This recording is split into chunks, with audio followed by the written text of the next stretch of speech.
Welcome back, folks. How are you doing? I am thrilled to see you again. It's been another week, eh? Did you see what I just did there? It wasn't even intentional. It's been another week, eh? My Canadian comes out sometimes. I cannot help it. I apologize. And this is actually going to be a really good episode because our guest today is currently, I love this, he's currently in Mexico City. So we're spanning multiple continents and multiple countries here today. It's a real cosmopolitan show. You're going to meet him shortly.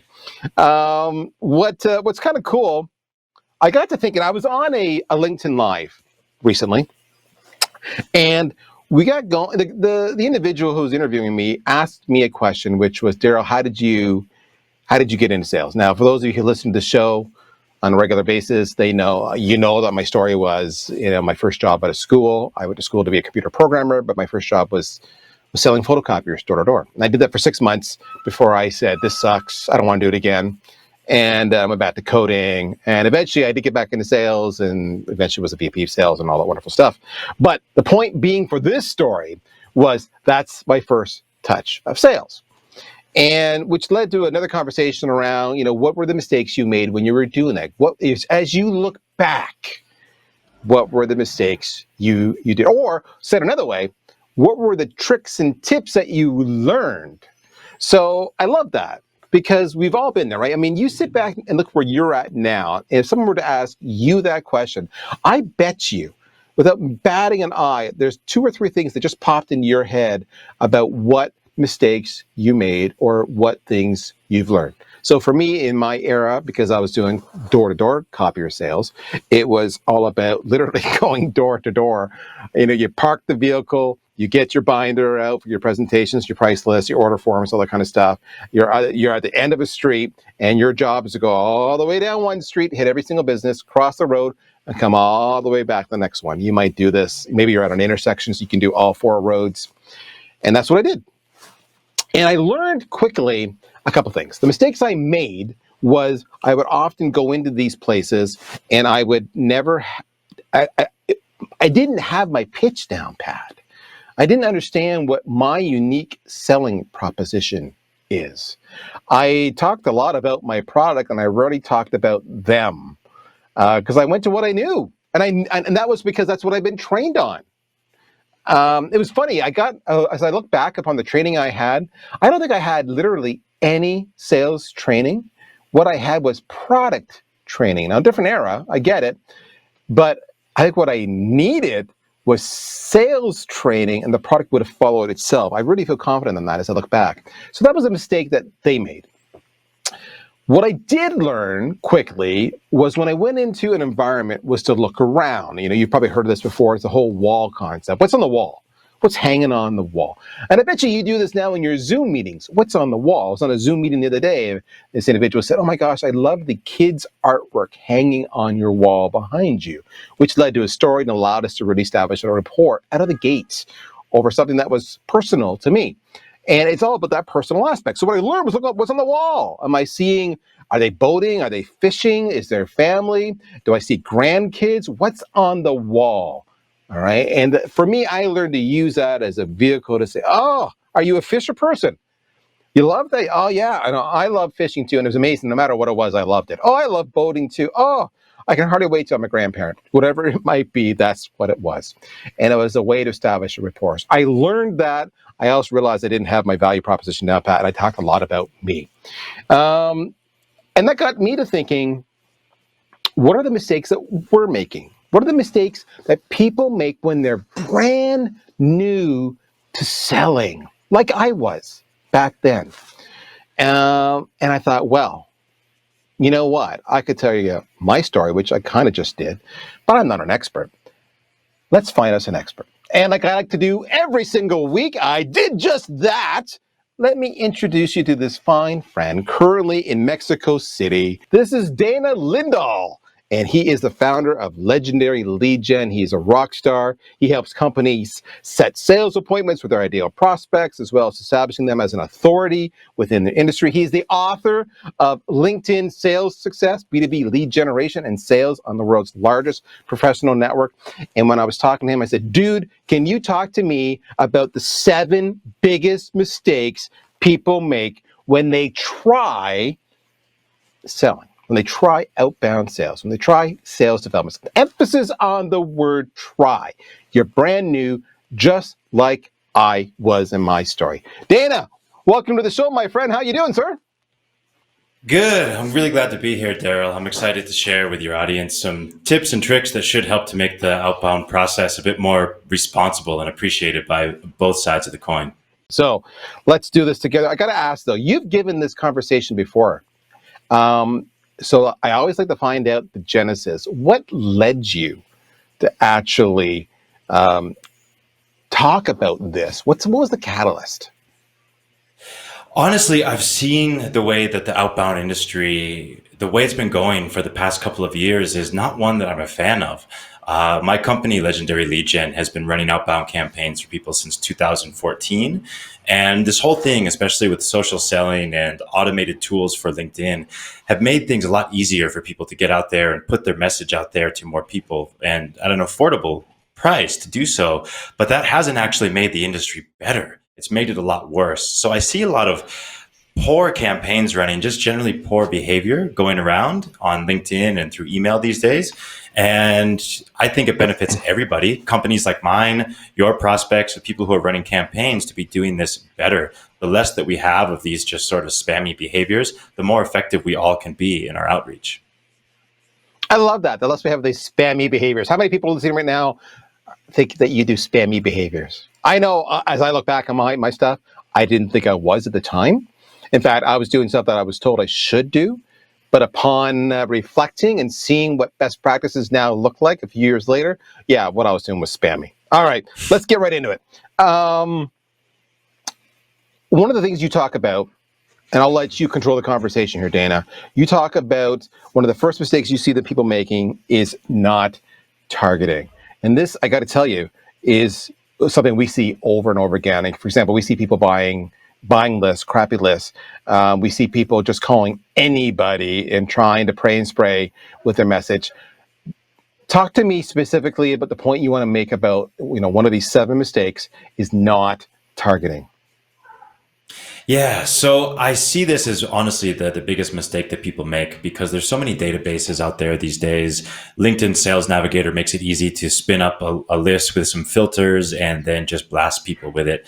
And I always come back to my golden rule is that you can say the wrong things to the right people and still make sales some of the times, but you can never say the right thing or the wrong thing to the wrong people and still expect that to work out. And so many tools are just focused on getting this automated to a point where it's completely hands off. And I think that that's wrong. I think that people need to actually be focused on who they're targeting as the main point of their campaigns. Because if they can get the right people into there, you can fumble the ball and you can say the wrong thing. And your value proposition can still speak for itself. But if you're starting off on the wrong foot by simply targeting the wrong people, your campaigns are not only going to fall flat on your face, you are going to annoy people. You might get your email account blocked. You might get your LinkedIn account suspended, and you're going to damage your reputation in the process. I would say 3 to 5 times a day, I have companies reaching out to me to see if I need help with lead generation and setting sales appointments because they haven't targeted things properly. And they're reaching out to me and asking if they can sell their own service to me. And that's just one example of people not doing their homework and researching things properly. I get that all the time. I do myself, where I'm getting people targeting me and saying, hey, we're the leaders in offshore R&D, or hey, we're the leaders in, outsource support, etc. And every single time I'm like, did you look on LinkedIn? Did you look on the website? Did you look on my own personal website? I don't control R&D. I don't control support. I do marketing. That's what I do. Why the hell are you messaging me? But I'm savvy enough to know that they just bought a list. That's all they did. And especially for me, and folks, you should be aware of this as well. I have multiple email addresses. So in my role as a marketer, I have a public email address that I use for all our email blasts. And then I have a professional email address I use for all my daily business correspondence. When I check my email account and I see you're sending it to my marketing email address, that's even a bigger sign that not only are you not targeting, but like you did zero work. Because you probably go to Zoom Info or anything else, you would get the right email address. So you did zero data cleansing, you're just praying and spraying. What that tells me is not only am I the wrong fit, but even if I was the right fit, I would not respond to your outreach because this is you're misrepresenting. I know it's just part of a blast, and you're hoping somebody reacts. So the targeting thing is huge. All right. So we need better target. Got it. And part of that is knowing your ideal customer profile and your target personas. I mean, do you have any advice on the targeting side there, Dana? Yeah. So if you don't know who exactly is your ideal customer profile, this is a great opportunity to actually just go a little bit broader and ask questions. Don't sell to people, but ask them, what is going on in your industry? What are you struggling with right now? Try to provide value in the process. But that's a great way to just get initial customer feedback to figure out who your ideal customer is. Beyond that, I always recommend using either an assistant or an outsourced company, or even if you have the time to do it yourself, to just, before you go to town with a list that you've just bought or made with Sales Navigator, go through it by hand and actually confirm that these people are a good fit. A lot of salespeople think that this is just a complete waste of their time because they think that they're just playing a numbers game. But when you play a numbers game with your own reputation, you tend to lose that game more times than you win. And when you can get a better hit rate on the people that you're reaching out to, things just work out so much better for you. You make more sales, you get in touch with more people, you get referred to more people, rather than just, hey, let's blast this list and see what happens. All right. So not targeting, mistake number one. What's mistake number two, sir? The number two mistake that I see all the time is people making their messaging all about themselves. And it's really actually hard not to do this, especially I find it's most difficult for business owners to not make their messaging about themselves, but it happens to salespeople as well. They're so in the product, they're so in the day-to-day of it all that they only speak from their own perspective. So I always recommend for people to take a look at their messaging that they're sending out to people. If you have more I's and we's than you have you's, you're doing something wrong right off the bat. People don't really resonate with messages about someone that they've never met before, that they don't know who this person is. But people always like to hear things about themselves. So I always recommend for people to go in depth and find out more information about their prospects, things that they can mention in their outreach messages. And if they're not going to customize everything, actually make it about the prospect's industry rather than, hey, we're a great company. We do this. We have these awards. We got our clients this result last year, and we're the best. You should hire us. Nobody resonates with that at all. And I find that it's just so difficult to get people to take themselves out of that line of thinking, because that's how we all think about the product that we're selling. To go even further on that point, I always recommend for people to describe their product or service in the words and language that their prospects would use to describe it. And that's not how people tend to actually talk about the things that they're selling. They talk about it from the way that they understand the product. But try to get in your customer's head. Use the language that they use when looking for your product, and try to have everything be results focused when you reach out. So rather than reaching out and saying things like, hey, we do SEO or we do PPC, that's very tactical. That's about what you are going to do for them. Reach out and talk about increasing click-through rates, or getting them more traffic to their website through increased rankings on Google. Things like that are how your customers actually look for things. People don't really go out looking for a specific service. They go out looking for a specific result. So when you can speak about that in your customer's language, I find that makes things a whole lot easier. And I'll jump ahead a few points that I have here, because one of my other points is on messaging as well. One of the big things that I see people doing wrong is they make their message hard to digest. They'll send you a big, long block of text. There will be 7 to 8 paragraphs in here. And even worse, at the end, there's 3 different calls to action. Like, would you like to get on a call? If not, you can download our PDF. And if that's not okay with you, why don't you just head to our website and see what we're all about? This confuses the prospect. They don't know what to do. Even if they are interested, they might want to take action. But in the meantime, they've lost your message and they've gone over to somewhere else on the internet. They clicked to a different tab or gone to a different email, and they might never come back again. My golden rule of thumb here is your message needs to be digestible, and they need to be able to take action from their smartphone every single time.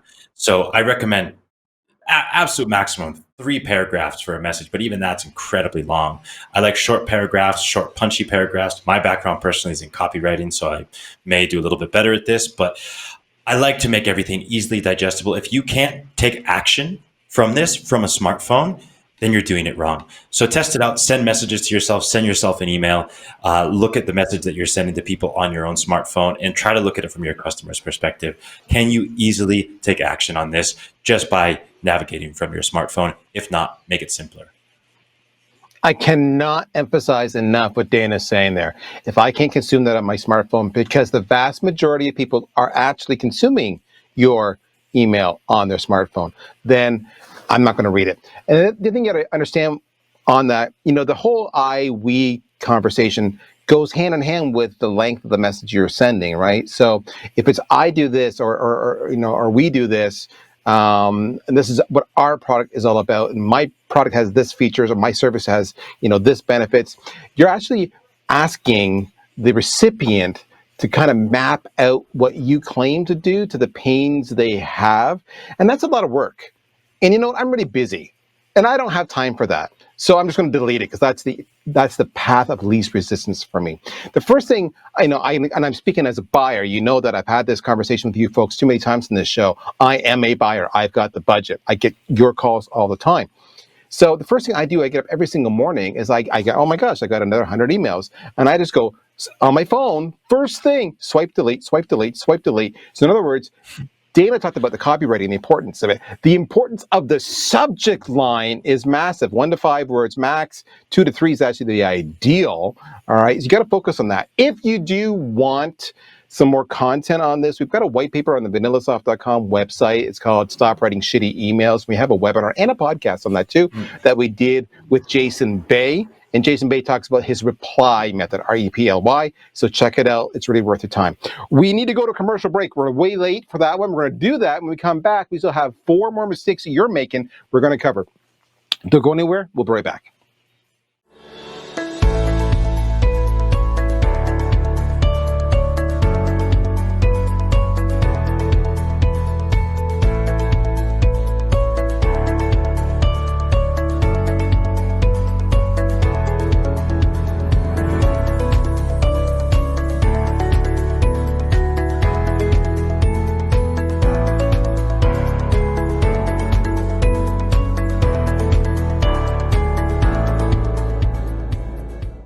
All right, so I want to hit up one of the points that you've got here, Dana, because it actually ties into what we left off talking about, which was the email and the brevity, but it's also the formula and the format and the importance of the subject line and the importance of, you said 3 paragraphs, so brevity.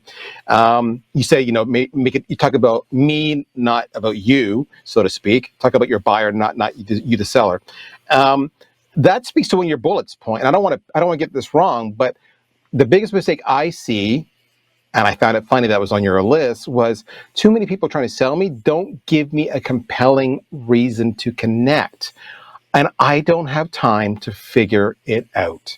Is that a mistake? And if so, give me some examples, or how can we fix that?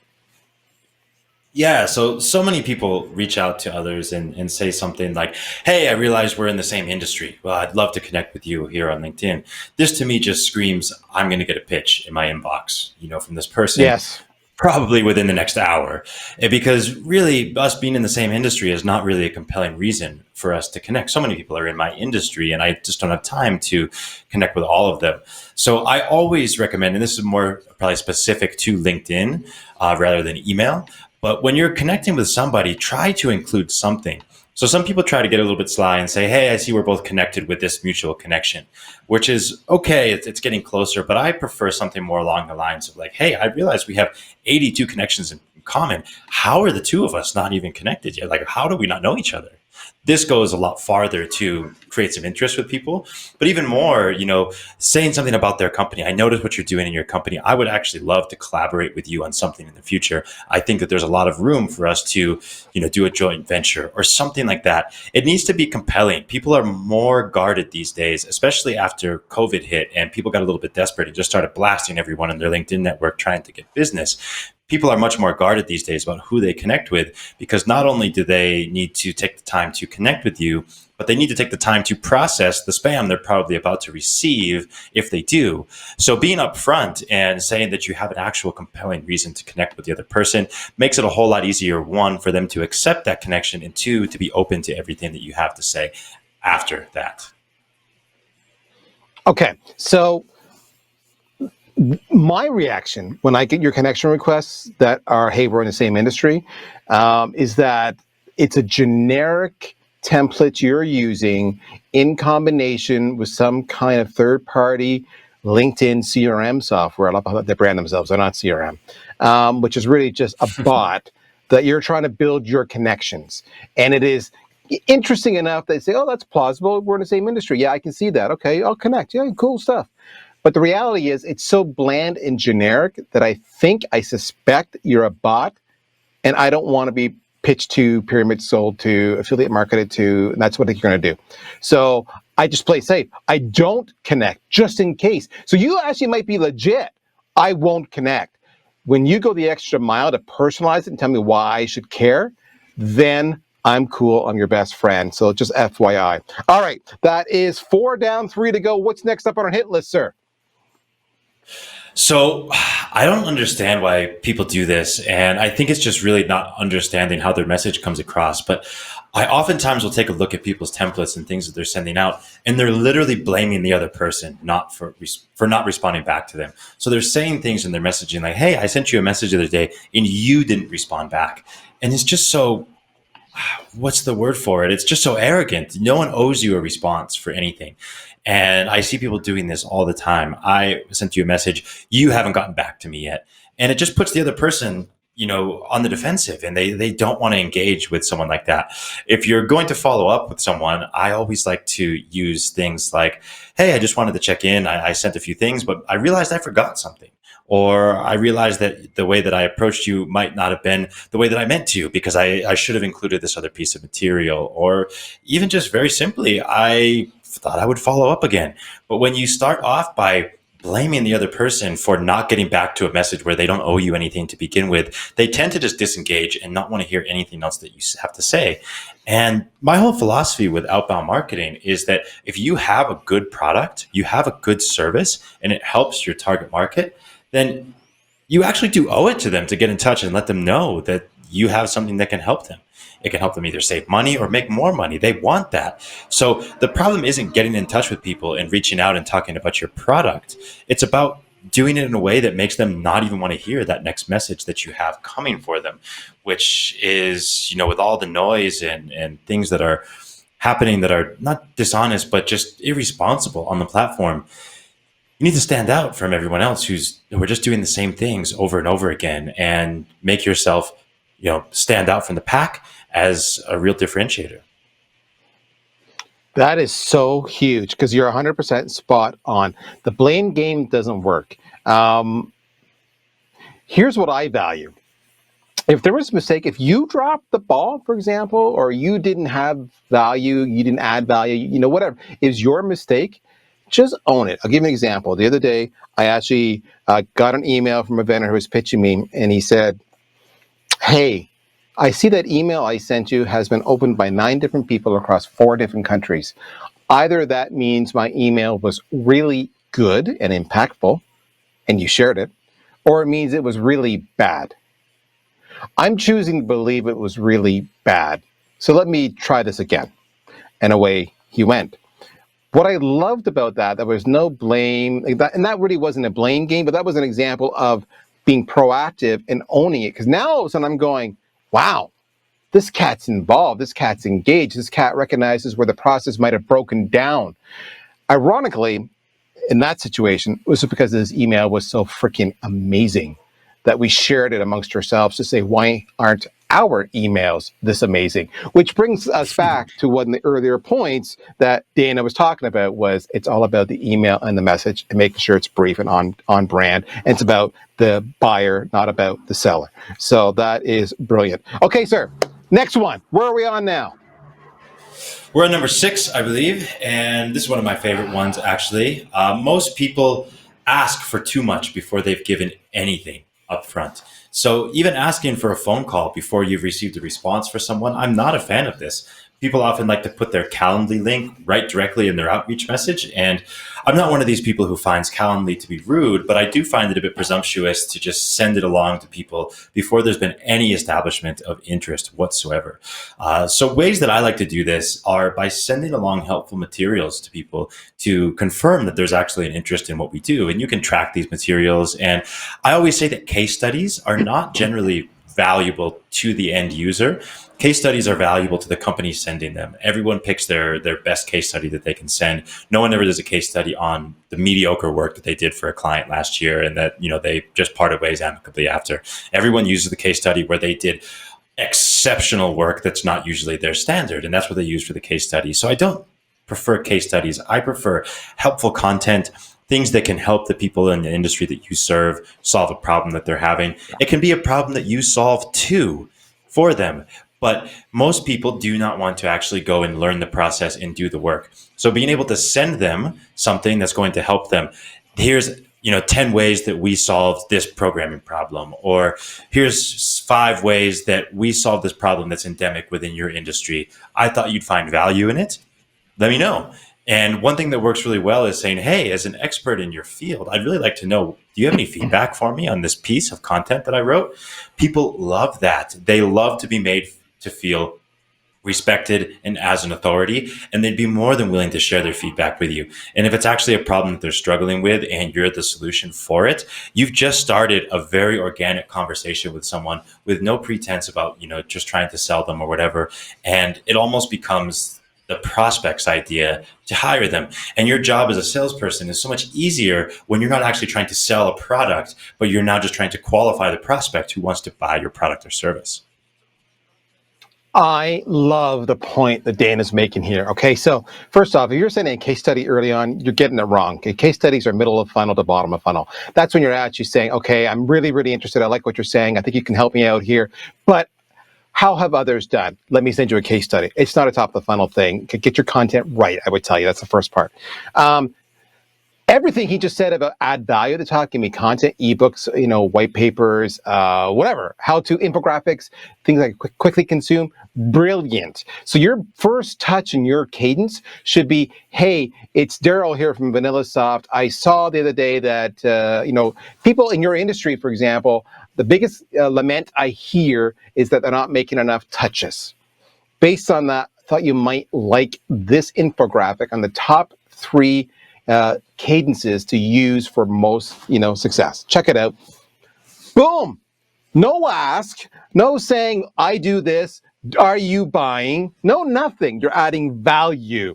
Then the follow-up is, hey, I saw you opened it. What'd you think of that? Was there one particular that jumped out, or all 3, or what? And then shut up. Silence is golden. And they will say, well, it's funny. They're going to say either I didn't read it, or I did, and this is what I like. Okay, you didn't read it? Great. Then let me highlight the one that I like best and would love your take on that. Either way, when you do that, they're going to open up and give you commentary, and that's now the start of the discovery process. It all began with adding value, and they think they're in control. You give up control to get control. That's how it works, folks. Number 7, what is it, my friend? Number 7 is really unfortunate because I see people dropping the ball right when they're about to actually get some interest here, is not doing research into their prospects when they're actually following up. And I recommend people do research into their prospects before reaching out, but I recommend a deeper level of research after there's already been a response made, because you're not going to get responses from everybody. There's no need to go super, super, super deep before you've actually received a response. But I'll go in and I'll audit people's campaigns, and I'll check out their LinkedIn accounts of their sales reps and their email accounts. And I'll see they're reaching out to people. They've got the founder on the line, and they're asking him, do you have salespeople in your organization? And so why would you ask a question like that? There are so many ways that you could go out and find out this information on your own. You just look like a fool when you're asking him questions about things that are publicly available and are so relevant to your product, and you're making him jump through hoops to qualify him or herself. And that's just such a crazy thing to me. Once you get that initial interest, this now becomes a real prospect for you.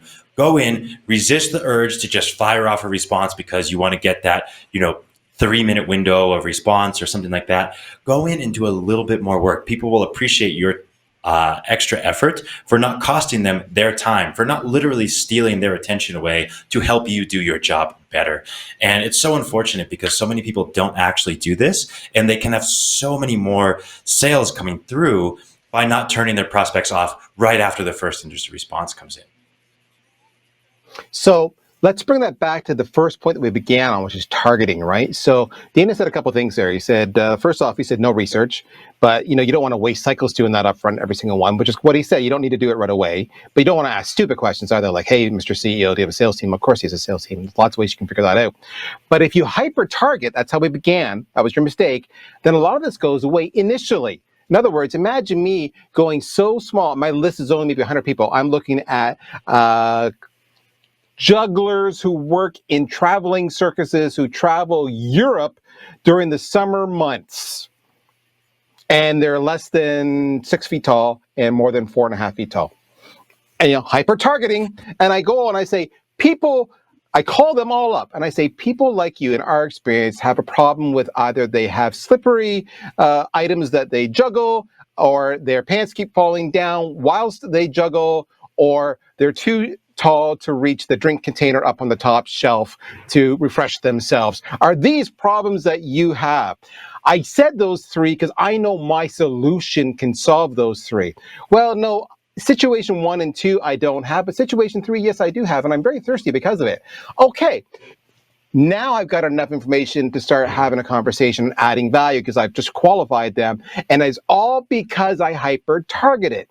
If that leads to a follow-on conversation, then I can research that one and go much deeper as part of my discovery process. So research is critical. Targeting can help you on the research. My friend, we are out of time, completely out of time.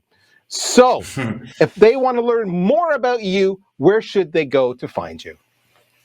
The best way to find me is just head to LinkedIn, type my name in. You might have to copy and paste it from the show. I do have a Swedish last name that's difficult for most people to spell. But reach out to me on LinkedIn. Be sure to include just something in the connection request so I know where you're coming from. Otherwise, I tend to not accept connection requests from people who just leave it blank or don't do anything compelling to make me want to connect with them.